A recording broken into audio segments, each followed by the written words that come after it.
मित्रों, ऐसा कहा जाता है कि भगवत गीता सिर्फ केवल एक धर्म के लिए नहीं है, बल्कि धरती के हर इंसान को समझना बहुत जरूरी है, ताकि वो अपनी जिंदगी में सुख, शांति और सफलता को प्राप्त कर सके। भगवत गीता में कुल 18 अध्याय हैं और इन 18 अध्यायों में कुल 700 श्लोक हैं, जिसके प्रत्येक पंक्ति को पढ़ पाना हर व्यक्ति के लिए मुश्किल हो सकता है। इसलिए हम आज की इस बेहद ही खास वीडियो में भगवत गीता के 111 महत्वपूर्ण विचारों को लेकर आए हैं, जिसे बेहद ही आसान और सरल भाषा में आपको समझाने की कोशिश करेंगे। और इन विचारों को हर दिन सुनने से आपके जीवन की वर्तमान और भविष्य की सभी समस्याओं का निवारण किया जा सकता है। अगर आप इस वीडियो का फायदा अधिक से अधिक लेना चाहते हैं तो इस वीडियो को पूरा अंत तक जरूर देखें। तो चलिए इन सबसे शक्तिशाली 111 विचारों को जानते हैं और अपने जीवन में अनुकरण करने की कोशिश करते हैं। 111। जिस तरह से प्रकाश की ज्योति अंधेरे में चमकता है, ठीक उसी तरह से ज्ञान की ज्योति भी चमकती है। इसलिए मनुष्य को हमेशा सत्य की राह पर ही चलना चाहिए। 110।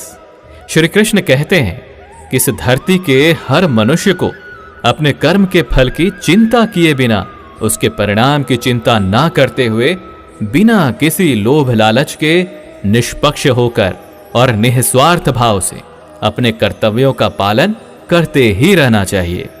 109। जिस तरह से हम पुराने वस्त्र को त्याग कर नए वस्त्र को पहनना शुरू कर देते हैं और पुराने वस्त्र के बारे में सोचते तक नहीं है, ठीक उसी प्रकार से हमारी आत्मा के लिए हमारा शरीर भी कभी एक पुराने वस्त्र की तरह ही हो जाएगा और हमारे शरीर को त्याग कर वो किसी दूसरे शरीर में चला जाएगा, जैसे वो किसी नए वस्त्र को धारण करने के लिए चला गया हो। 108।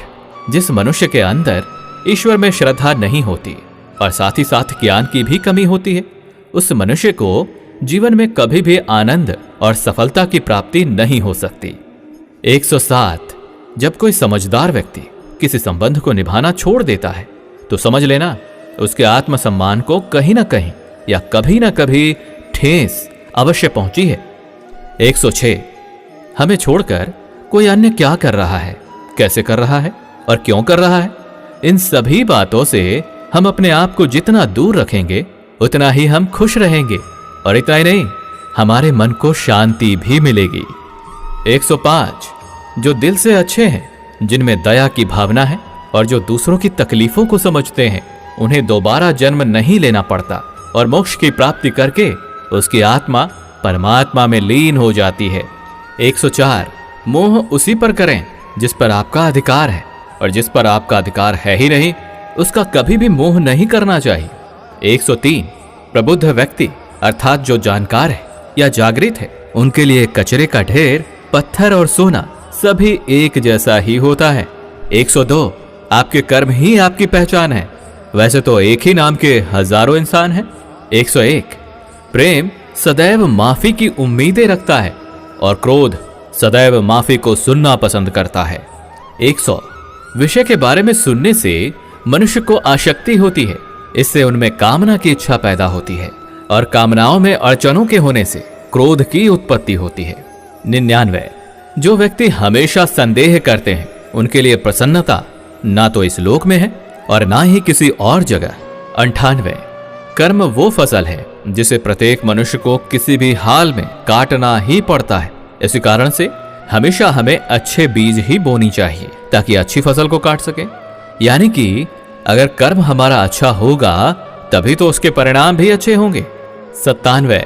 जो भी होने वाला है वो हर हाल में होकर ही रहेगा और जो नहीं होने वाला है वो कभी भी नहीं होगा।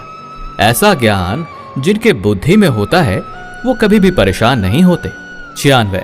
अच्छे कर्म करने के बाद भी लोग आपके बुराइयों को ही याद रखेंगे, इसलिए समझदारी इसी में है कि लोग क्या कहते हैं हमारे बारे में उस पर कभी भी ध्यान नहीं देना चाहिए और अपने कर्म को पूरा करना चाहिए।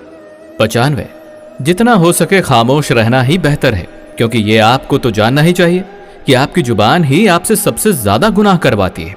94। भगवत गीता में श्री कृष्ण जी अर्जुन से कहते हैं कि हे अर्जुन, मेरा परम भक्त जो हमेशा मुझे याद करता है और एक चित्त मन से मेरी पूजन करते हैं, उन भक्तों के कल्याण के लिए जिम्मेदारी मेरी ही है। जो भी भक्त मेरे भक्ति में श्रद्धा नहीं रखते वो मुझे प्राप्त नहीं कर पाते, इसलिए वो जन्म मृत्यु के भौतिक मार्ग में फंसे ही रह जाते हैं। 92, जो व्यक्ति आपके शब्दों को महत्व नहीं देते हैं उनके लिए मौन बने रहना ही सबसे बड़ा उत्तर है। 91, या तो वक्त के साथ बदल जाओ या वक्त को ही बदल दो, लेकिन हां, अपनी मजबूरियों को कोसना बंद करो और हर हाल में चलना सीखो। 90, किसी काम की चिंता करना तो ठीक है, लेकिन वो चिंता इतना भी नहीं होना चाहिए कि वो काम को ही बिगाड़ कर रखते। 89, आप किसी कार्य को अच्छी नियत से करते हैं तो वो काम कभी व्यर्थ नहीं जाता और उसका फल आपको अवश्य ही मिलता है।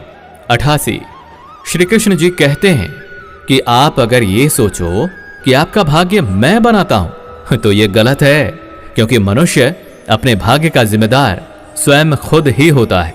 87, तुम ऐसा कभी नहीं सोचो कि मनुष्य अच्छा या बुरा होता है, बल्कि ये सोचो कि उसके कर्म अच्छे या बुरे होते हैं, क्योंकि मनुष्य के जैसे जैसे कर्म होंगे वैसे वैसे ही उनको फल की प्राप्ति होती है। तुम्हें केवल अपने कर्म करने का अधिकार है, लेकिन तुम अपने कर्म के फलों के अधिकारी नहीं होते।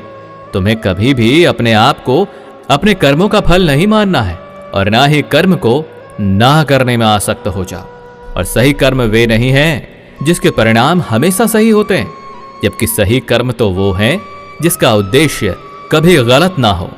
86, संसार में कोई भी व्यक्ति सर्वगुण संपन्न नहीं होता और इसलिए कुछ कमियों को नजरअंदाज करके रिश्तों को बनाए रखें। 85, किसी व्यक्ति को पूर्ण समझ के उसकी जीवन शैली को नकल करके जीवन जीने से बेहतर है कि सबसे पहले तो अपने आप को पहचानो, भले ही आपको अपूर्ण रूप से जीना पड़े। 84, जब आपको आपका भविष्य धुंधला सा लगता है तब वर्तमान में अपने ध्यान को केंद्रित करना ज्यादा बेहतर होगा। 83, कोशिश कर, हल निकलेगा, आज नहीं तो कल अवश्य निकलेगा। अर्जुन सा लक्ष्य रख, निशाना लगा, फिर तो मरुस्थल से भी जल निकलेगा। 82, मनुष्य की सबसे बड़ी गलती वो होती है जिस गलती से हम सीख नहीं पाते। 81, जब हमारा मन कमजोर होता है तो हमारी परिस्थितियां हमारी समस्या बन जाती हैं, और जब हमारा मन स्थिर होता है तो वही परिस्थितियां हमारे लिए चुनौती बन जाती हैं, और वहीं अगर हमारा मन मजबूत होता है तो उस वक्त परिस्थितियां हमारे लिए अवसर बन जाते हैं। 80, मनुष्य अपनी मानवता को उसी समय खत्म कर देता है जब उसे दूसरों के दुखों पर हंसी आने लगती है। 79, हे अर्जुन, शरीर में रहने वाले का वध कभी नहीं किया जा सकता, इसलिए तुम्हें किसी भी जीव के लिए शोक करने की आवश्यकता नहीं है। 78, समय यही सिखाता है कि जिंदगी कभी किसी की इंतजार नहीं करती और ना ही किसी के लिए रुक सकती है, इसलिए समय उसी के साथ खेलती है जो खिलाड़ी बेहतरीन होता है। 77, सभी को एक ही जैसी दर्द महसूस होती है, मगर उनके हौसले अलग अलग होते हैं, और उस स्थिति में जो कोई भी संघर्ष कर लेता है तो वो निखर जाता है, और जो उस वक्त निराश हो जाता है वो बिखर जाता है। 76, किसी मनुष्य द्वारा किए गए कर्मों के आधार पर भविष्य में मिलने वाले विजय या हार, लाभ या हानि, खुशी या दुख से कभी परेशान होकर चिंता से ग्रसित नहीं होना चाहिए। 75, यदि आप उन गलतियों से नहीं सीखते हैं तो वही गलती आपके लिए सागर जैसा प्रतीत होती है, और यदि आप उन गलतियों से सीखते हैं तो वही गलती सीढ़ी बन जाती है। निर्णय आपका है कि चढ़ना है या डूब जाना है। 74, समस्याएं कभी इतनी ताकतवर नहीं होती जितना कि हम उसे मान लेते हैं। 73, क्या कभी आपने सुना है कि अंधेरे ने कभी सुबह होने ही नहीं दिया। 72, गलतियां छोड़ना गलत नहीं है, बस शुरुआत खुद से होनी चाहिए। 71, यह हमेशा जरूरी नहीं है कि हर बार आपके शब्दों को सही समझा जाए, इसलिए कई बार आपको मौन रहना भी बेहतर होता है। 70, जो जितना शांत होता है उतना ही ज्यादा अपनी बुद्धि का प्रयोग करने की काबिलियत रखता है। 69, अपने प्रति हो रहे निंदा के कारण अपने लक्ष्य को ना बदलें, क्योंकि जैसे ही आपको लक्ष्य मिल जाएगी वैसे ही वही निंदा करने वाले लोगों की राय भी बदल जाएगी। 68, आपकी हार और जीत आपके सोच पर निर्भर करती है। अगर आप मान लेते हैं तो हार हो जाती है, और ठान लेते हैं तो जीत होगी। 67, सबसे समझदार और बुद्धि